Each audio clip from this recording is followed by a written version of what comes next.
So student, previous lecture को continue करते हुए हम इस लेक्चर में पढ़ने वाले हैं image formation by concave mirror. इसके बाद में हम कॉन्वेक्स मिरर के लिए भी स्टडी करेंगे, बट इसके पहले लेक्चर में हमने जो रूल्स कुछ स्टडी किए थे, आप एक बार प्रीवियस लेक्चर में उसको जाकर रिवाइज कर लीजिए एंड फिर हम यहाँ पे इमेज फॉर्मेशन आपको क्लियरली समझ आ जाएगा। सो फर्स्टली आप देखिए, इमेज हमारी वहां पे बनती है जहां में हमारी दो रेज जो है वो इंटरसेक्ट करेंगी। तो यहाँ पे हम ऑब्जेक्ट की पोजीशन को वेरी करते हुए दो रेज को इंटरसेक्ट करेंगे एंड हम ये चेक करेंगे कि जिस पॉइंट पे वो इंटरसेक्ट होंगी उस पॉइंट पे हमें इमेज मिलने वाला है। सो फर्स्टली हम स्टार्ट करेंगे। हमने ऑब्जेक्ट की पोजीशन डिसाइड की है या हमने ऑब्जेक्ट को पोजीशन किया है इन्फिनिटी पे। तो आप यहाँ डायग्राम में देख सकते हैं कि हमारा जो ऑब्जेक्ट है वो इन्फिनिटी पे प्लेस्ड है। तो फर्स्ट रे हम इंसिडेंट करेंगे parallel to the principal axis. तो रूल नंबर 1 के अकॉर्डिंग ये पास होगी हमारी फोकस से। सेकेंड रे जो है वो भी हमारी parallel to the principal axis आ रही है और ये हमारी पास होके जाएगी फोकस से। तो हमारा जो इंटरसेक्शन पॉइंट है वो हमारा इंटरसेक्शन पॉइंट है फोकस। तो हमें इमेज जो यहाँ पे मिलने वाली है वो कहाँ मिलने वाली है? फोकस पे मिलेगी। तो इमेज आप लिख सकते हैं, इमेज आपकी फॉर्म हो रही है एट एफ, यानी कि फोकस पे। अब सेकेंडली हम बात करेंगे साइज की, यानी कि जो इमेज यहाँ पे फॉर्म हो रही है उसका साइज क्या होने वाला है। तो देखिए स्टूडेंट्स, क्योंकि यहाँ पे फोकस पे एक पॉइंट साइज इमेज हमें यहाँ पे दिख रही है, तो यहाँ पे साइज में आप या तो पॉइंट साइज लिख सकते हैं या हम एक वर्ड बुक्स में देखते हैं दैट इज डिमिनिश्ड। तो यहाँ पे जो हमारी इमेज है वो भी आपको कैसे मिलने वाली है? डिमिनिश्ड मिलने वाली है। अब अगर हम बात करेंगे नेचर की, तो इस इमेज का नेचर क्या होगा? तो हमेशा ध्यान रखिएगा, कॉन्केव मिरर में अगर ऑब्जेक्ट आपका फोकस से पहले कहीं पे भी प्लेस्ड है तो नेचर आपका हमेशा रियल एंड इन्वर्टेड होगा। तो यहाँ पॉइंट साइज इमेज है, इसको हम आइडेंटिफाई नहीं कर सकते, बट देन टू यहाँ पे हमारे जो नेचर है that is real and inverted. तो यहाँ पे इमेज का जो नेचर है वो कैसा हो जाएगा? रियल एंड इन्वर्टेड होगा। ओके, तो आपको ये ध्यान रखना है कि जब भी आप इमेज फॉर्मेशंस करेंगे, 4 point you have two point it out. Object आपका कहाँ रखा है, इमेज आपका कहाँ फॉर्म होने वाला है, साइज क्या रहने वाली है एंड उसका नेचर क्या होगा। तो ये 4 पॉइंट्स हम सारी पोजीशंस में ही डिस्कस करेंगे। नाउ सेकेंडली हम देखेंगे कि हमने ऑब्जेक्ट को कहाँ पे प्लेस किया है? Beyond C. तो अगर हम ऑब्जेक्ट को बियॉन्ड सी यानी कि सेंटर ऑफ कर्वेचर, ये हमारा सेंटर ऑफ कर्वेचर, इसके पीछे हमने ऑब्जेक्ट को प्लेस किया है, देन हमारा जो इमेज है वो कहाँ फॉर्म होगा? फर्स्ट रेज आ रही है हमारी parallel to the principal axis, तो वो रिफ्लेक्ट होगी कहाँ से पास होगी? फोकस से, रूल नंबर 1। सेकेंड हमारी फोकस से जा रही है तो रिफ्लेक्ट होगी कहाँ से पास होगी? Parallel to the principal axis, rule number 2। तो हमारा जो इंटरसेक्शन पॉइंट है that is between C and F. तो ये है आपका इंटरसेक्शन पॉइंट, यहाँ पे हमें मिल रही है इमेज। तो आप यहाँ इमेज में कहा लिखेंगे? इमेज आपको कहाँ मिली है? तो इमेज हमें मिल रही है बिटवीन एफ, देखिए बिटवीन एफ एंड सी। तो between F and C image हमारी between focus and centre of curvature के बीच में बन रही है। Then what will be the size? क्योंकि आपको दिख रही है कि इसकी जो साइज है that is small in comparison to the object, तो यहाँ पे हम इसको लिखेंगे स्मॉलर देन द ऑब्जेक्ट या स्मॉलर। एंड नेचर की बात करेंगे, अभी मैंने कुछ देर पहले आपको बताया है कि जब तक हम ऑब्जेक्ट को फोकस से पहले कहीं पे भी प्लेस कर रहे हैं तो हमें जो नेचर है वो कैसे मिलने वाला है? वो हो जाएगा हमारा real and inverted image. Now thirdly हम बात करते हैं ऑब्जेक्ट। अब अगर हम ऑब्जेक्ट को सी यानी सेंटर ऑफ कर्वेचर पे प्लेस करते हैं तो what will be the image? तो हमें इमेज जो है वो कहाँ मिलने वाली है? दैट इज, देखिए यहाँ पे हमने ऑब्जेक्ट को प्लेस किया है, फर्स्ट हमारी जा रही है parallel to the principal axis, तो ये फोकस से रिफ्लेक्ट होगी, रूल नंबर 1। सेकेंडली हमारी जो रे है वो फोकस से पास हो रही है, फोकस पे इंसिडेंट की है हमने, तो वो हमारी रिफ्लेक्ट होके कहाँ चली जाएगी? Parallel to the principal axis, that is rule number 2। तो यहाँ पे हमारा इंटरसेक्शन पॉइंट जो है वो है हमारा सेंटर ऑफ कर्वेचर पे। तो जहां पे रे इंटरसेक्ट हो रही है यहाँ हमें मिल जाएगी इमेज। तो ऑब्जेक्ट रखा है आपने सेंटर ऑफ कर्वेचर पे, इमेज आपको मिलेगी एट सी। तो इसका मतलब ये है कि सी पे ही ऑब्जेक्ट रखा है और हमें इमेज भी कहाँ पे मिलेगी? सी पर मिलेगी। साइज क्या होने वाला है? साइज विल बी, आपको दिख रहा होगा कि हमारा जो इमेज का साइज है वो ऑब्जेक्ट के साइज के इक्वल है। तो हम ये बोल सकते हैं इक्वल टू ऑब्जेक्ट, यानी कि हमारा जो ऑब्जेक्ट है उसी के साइज के इक्वल है। And what will be the nature? Again it is real and inverted. Nature जो है वो रियल एंड इन्वर्टेड रहेगा। ओके, नेक्स्ट हम बात करते हैं, अब हम ऑब्जेक्ट को प्लेस करने वाले हैं बिटवीन सी एंड एफ, यानी कि सेंटर ऑफ कर्वेचर और फोकस के बीच में अगर आप ऑब्जेक्ट को रखते हैं तो हमें इमेज कहाँ मिलेगी? तो आप देख सकते हैं कि ऑब्जेक्ट की फर्स्ट रे जो है वो parallel to the principal axis incident हुई है, तो ये आपकी रिफ्लेक्ट होके फोकस से पास होगी according to rule number 1। Rule number 2 पे अगर आप देखेंगे तो यहाँ पे रे जो है वो फोकस पे इंसिडेंट हुई है, तो ये रिफ्लेक्ट होने के बाद में कहा जाएगी parallel to the principal axis. तो हमारा जो इंटरसेक्शन पॉइंट है दैट इज बियॉन्ड सी। हमारा जो इंटरसेक्शन पॉइंट है वो सी के बियॉन्ड यानी पीछे की तरफ हमें मिल रहा है। तो इसकी जो इंसिडेंट रे जहां पे आपके इंटरसेक्ट करी है इसी पॉइंट पे हमें इमेज मिल जाएगा। तो हम बोल सकते हैं कि हमारी जो इमेज है that is form beyond C. तो इमेज आपका फॉर्म हुआ है बियॉन्ड सी।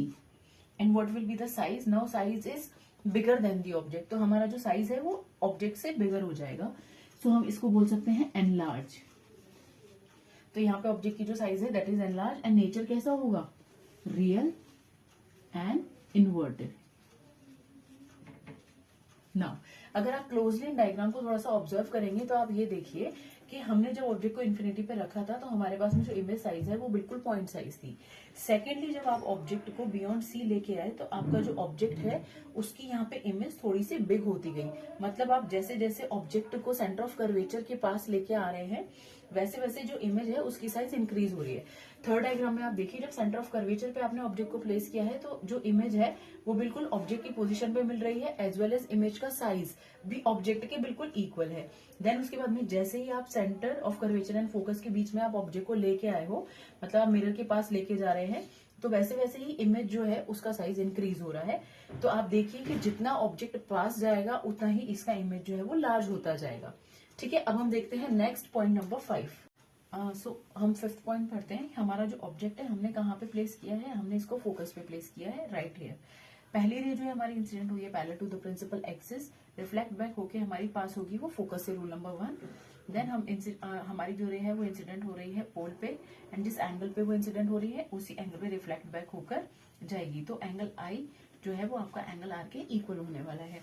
तो अब ये रे जो है वो आगे कहीं जाके इंटरसेक्ट होंगी, इसलिए हम बोल रहे हैं कि हमारा जो इमेज है वो हमें कहाँ मिलने वाला है? इन्फिनिटी पे। साइज क्या होने वाली है? एनलार्ज, क्योंकि अब हमारा जो ऑब्जेक्ट है वो मिरर के नियर बाय मूव कर रहा है, इसीलिए जो इमेज है उसका साइज बढ़ता जाएगा जैसे जैसे ऑब्जेक्ट मिरर के पास जाता है। Now what will be the nature? Nature हमारा हो जाएगा real and inverted. So this is your case number 5।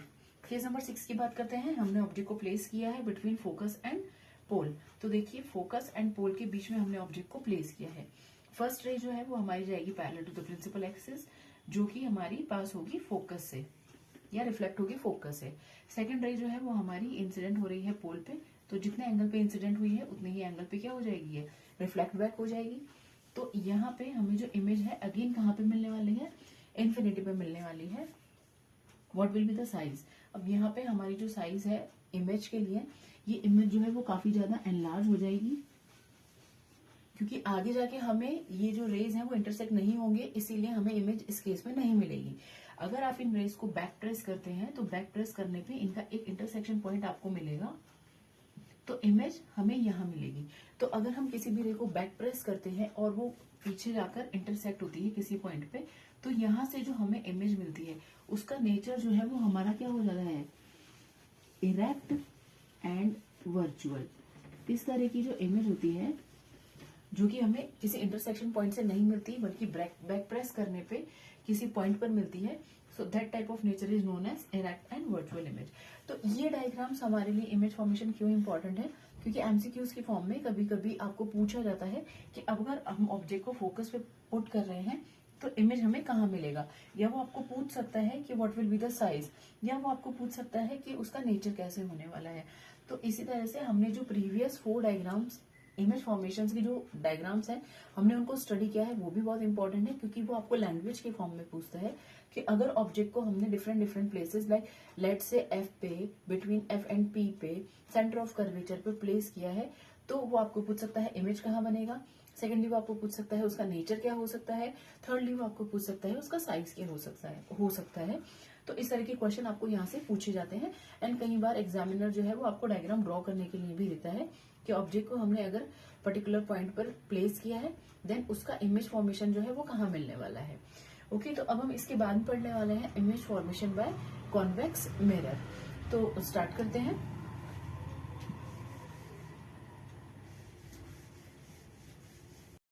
सो अब हम नेक्स्ट पढ़ने वाले हैं image formation by convex mirror. क्योंकि आपको पता है कि हमारा जो कॉन्वेक्स मिरर है वो एक डाइवर्जिंग या डाइवर्जेंट मिरर होता है, तो इसीलिए आप ऑब्जेक्ट को कहीं पे भी प्लेस करेंगे तो हमारा जो ऑब्जेक्ट है वो हमें कोई भी एक रियल एंड इन्वर्टेड इमेज नहीं देगा। इस केस में हमेशा हमें इरेक्ट एंड वर्चुअल इमेज ही मिलने वाला है। क्यों? क्योंकि ये हमारी डाइवर्जिंग जो रेज है वो आगे रिफ्लेक्ट होने के बाद में डाइवर्ज हो जाती है। फर्स्टली आप देखिए, हमने ऑब्जेक्ट को पोजिशन किया है इन्फिनिटी पे कॉन्वेक्स मिरर में। तो ऑब्जेक्ट को इन्फिनिटी पे प्लेस किया है, दोनों रेज आपकी जो भी रेज है वो आपकी जा रही है parallel to the principal axis. वो रिफ्लेक्ट होके कहाँ चली जाएंगी? डाइवर्ज हो जाएंगी। आप इन रेज को जब बैक ट्रेस करेंगे तो ये रेज आपको पॉइंट सी से, it seems like it is coming from the centre of curvature. तो इस केस में हमारी जो साइज है वो क्या हो जाएगी? इमेज की साइज हो जाएगी आपकी डिमिनिश्ड हाईली, मतलब बिल्कुल पॉइंट साइज इमेज है। ओके, देन जो नेचर है, नेचर कैसा हो जाएगा? Erect and virtual.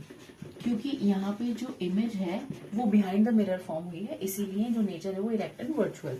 सेकेंडली हम बात करते हैं कि हमने ऑब्जेक्ट को प्लेस किया है इन्फिनिटी एंड पोल के बीच में। This is your infinity and pole, इसके बीच में हमने ऑब्जेक्ट को प्लेस किया है। फर्स्ट रे जो है वो हमारी जाएगी parallel to the principal axis, reflect होके it will go diverging. Second ray जो है वो हमारा जाएगा सेंटर ऑफ कर्वेचर से पास होता हुआ, बट क्योंकि सेंटर ऑफ कर्वेचर से पास होगा तो जिस पाथ पे जाएगा उसी पाथ को फॉलो करते हुए रिफ्लेक्ट बैक होगा। सो अगर आप इन रेज को बैक प्रेस करते हैं तो ये बैक प्रेस करने के बाद में इनका जो इंटरसेक्शन पॉइंट है तो हमें यहाँ इमेज मिलेगा, but it will be behind the mirror. So इसीलिए इसका जो नेचर है वो क्या हो जाएगा? Erect and virtual. और क्योंकि हमें दिख ही रहा है कि हमारा जो इंटरसेक्शन पॉइंट है वहां पे हमें बहुत ही स्मॉल साइज यानी कि डिमिनिश्ड इमेज जो है वो मिल रहा है ऑब्जेक्ट का। सो यहाँ पे साइज जो है वो डिमिनिश्ड हो जाएगा, राइट। तो कॉन्वेक्स मिरर में आप ऑब्जेक्ट को कहीं पे भी पोजीशन कीजिए, इस केस में हमें कोई भी जो इमेज है वो रियल एंड इन्वर्टेड नहीं मिलेगा, it will be always erect and virtual. So students, आप लोगों का क्वेरी था कि न्यूमेरिकल्स हम लोग कब करेंगे, तो यहाँ तक हमारा जो है वो इमेज फॉर्मेशन कंप्लीट हो चुका है। नेक्स्ट लेक्चर में हम लोग पढ़ने वाले हैं mirror formula, magnification along with the numericals, जो आपके मोस्ट इंपॉर्टेंट क्वेश्चंस होंगे, एंड ऑल्सो PYQs जो आपके लास्ट 10 ईयर पेपर्स में आ चुके हैं, तो वो न्यूमेरिकल हम लोग डिस्कस करने वाले हैं।